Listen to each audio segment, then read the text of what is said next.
Let's talk now about what this liquidation actually entails. What will happen to those units, those legionnaires, the structure of the legion itself?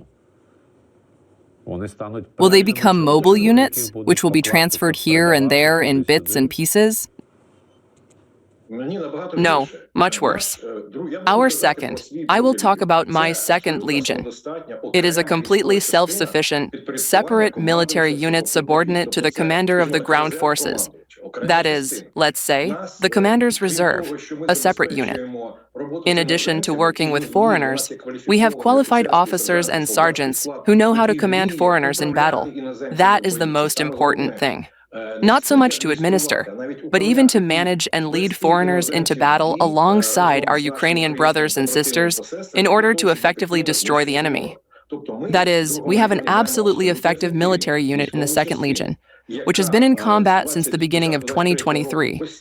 We are constantly performing special combat missions, and now this separate unit with its unique staff, on the basis of which the experiment is being conducted, is simply being dispersed throughout the assault regiment.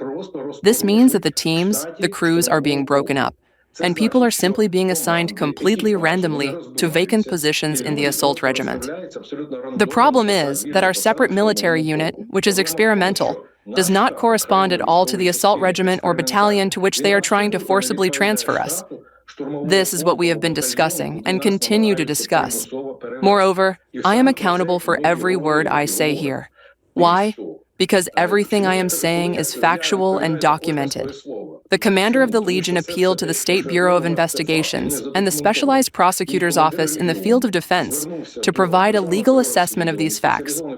I personally wrote 2 complaints to the Military Ombudsman of Ukraine, Ms. Rishitlova, and she sent an investigation into the violations of the rights of military personnel during their transfer to this assault regiment. And, well, from what I've heard, the Ombudsman's representatives were shocked by the number of violations that are currently taking place. And, well, from what I heard, the Ombudsman's representatives, again from what I heard, were shocked by the number of violations that are currently taking place. That is, you can imagine it like this. We take a working computer, cut it in half, and instead, according to the command of the ground forces, we get 2 computers. Well, in my opinion, and in the opinion of any reasonable person, we are destroying this computer.